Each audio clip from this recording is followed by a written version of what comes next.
Assalamualaikum warahmatullahi wabarakatuh. Pada kesempatan kali ini, kita akan membahas materi tentang kepemimpinan dan keadilan serta hidup beragama dalam pandangan agama.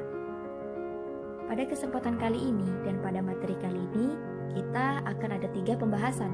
Yang pertama ada pengertian kepemimpinan, keadilan, dan kerukunan hidup beragama. Yang kedua, macam-macam gaya kepemimpinan, dan yang ketiga, tipologi sikap keberagaman. Yang pertama, pengertian kepemimpinan. Kepemimpinan dalam Islam sering disebut sebagai imamah, yang mana berasal dari kata imam yang artinya pemimpin atau juga bisa ketua jika di dalam suatu organisasi dan juga lembaga. Imamah juga sering disebut sebagai khalifah atau penguasa dan pemimpin tertinggi rakyat. Tentu kita tahu bahwa Islam didatangkan ke muka bumi untuk memberikan rahmat bagi alam beserta isinya. Untuk dapat menciptakan kebahagiaan suatu bangsa, diperlukan suatu pemimpin yang adil, yang dapat membimbing umatnya, yang dapat membimbing masyarakatnya kepada suatu kebaikan dan mendorong mereka kepada jalan suatu kebenaran. Lalu, siapakah pemimpin yang adil? Pemimpin yang adil adalah pemimpin yang dapat mengatur dan juga menuntun negara pada ketentraman dan juga kebaikan. Parameter keadilan seorang pemimpin bisa dilihat dari bagaimana hasil kerjanya dan juga tanggung jawabnya terhadap rakyat. Suatu kekuasaan yang dipegang oleh seorang pemimpin itu merupakan suatu kenikmatan apabila dalam menjalankan kekuasaan itu terdapat suatu keadilan, kebaikan, dan juga keselarasan dalam hidup. Pengertian keadilan. Keadilan berasal dari kata adil yang bermakna sama. Dengan kata lain, adil dapat diartikan berpihak kepada kebenaran. Perilaku adil dalam Islam merupakan suatu keharusan yang mana harus diimplikasikan bagi kehidupan individu maupun kehidupan berkelompok. Karena dengan perilaku adil, maka dapat mewujudkan ketakwaan seorang hamba kepada Allah Subhanahu wa taala yang mana tertuang di dalam Quran surat Al-Maidah ayat 8. Kemudian mewujudkan kesejahteraan masyarakat sesuai dengan firman Allah dalam Quran surat Al-A'raf ayat 96. Aplikasi dalam keadilan yang mana mencakup semua hal seperti keadilan kepada Tuhan, keadilan ilahi, dan juga tentunya keadilan bersosial. Kerukunan umat beragama.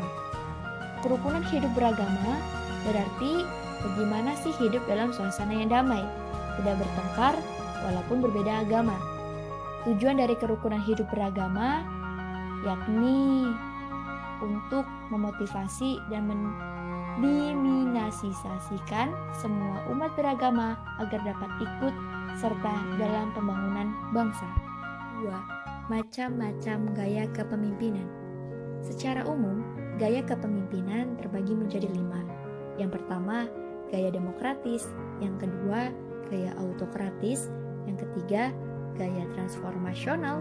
Yang keempat, gaya transaksional. Dan yang kelima, gaya laissez-faire. Yang pertama, gaya demokratis, yaitu suatu pemimpin yang memiliki gaya mencari kolaborasi konsensus. Yang kedua, gaya autokratis, yaitu pemimpin yang memiliki keputusan tanpa meminta persetujuan atau masukan dari tim mereka. Yang ketiga, gaya transformasional. Gaya pemimpin transformasional ini mendorong kepada perubahan. Yang keempat, gaya transaksional, yang mana gaya kepemimpinannya berpusat kepada suatu perencanaan jangka pendek saja. Yang kelima, gaya laissez-faire, kepemimpinan yang mana anggotanya diundang untuk membantu memimpin dalam suatu organisasi. Lalu, bagaimanakah kepemimpinan yang paling efektif? Kepemimpinan yang paling efektif adalah suatu kepemimpinan yang menunjukkan kemampuannya dalam melaksanakan tugas-tugas dengan memberikan dampak baik, dampak positif, dan tepat sasaran dan tujuan organisasi. 3. Tipologi sikap keberagaman. Secara umum, tipologi terbagi menjadi 3. Yang pertama, eksklusivisme, yang kedua, inklusivisme, dan yang ketiga, pluralisme. Yang pertama, tipologi eksklusivisme, yaitu suatu paham atau keyakinan cara pandang yang mengatakan bahwasanya hanya agama sendirilah yang paling benar dan agama lain dianggap sebagai agama yang sesat. Sebagai contohnya, jika di dalam Islam sendiri sering disebut sebagai Islam garis keras. Yang kedua, tipologi inklusivisme, yaitu suatu paham atau suatu keyakinan yang beranggapan bahwa agama sendiri yang paling benar, tetapi tidak menafikan bahwa ada kebenaran lain di agama lain gitu. Sebagai contohnya, jika di dalam Islam sendiri disebut sebagai Islam tengah-tengah. Yang ketiga, tipologi pluralisme, yaitu suatu paham yang mengatakan bahwasanya semua agama itu sama dan semua agama itu benar. Nah, dari ketiga tipologi tersebut, yang paling sesuai dengan akidah agama Islam adalah paham eksklusivisme.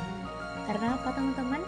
Karena sebagai seorang muslim, kita harus berpegang teguh kepada pendirian dan harus meyakini bahwasanya Islam satu-satunya agama yang hak, agama yang hanif, agama yang lurus, dan Islamlah satu-satunya agama yang memberikan keselamatan untuk meraih kebahagiaan dunia juga akhirat.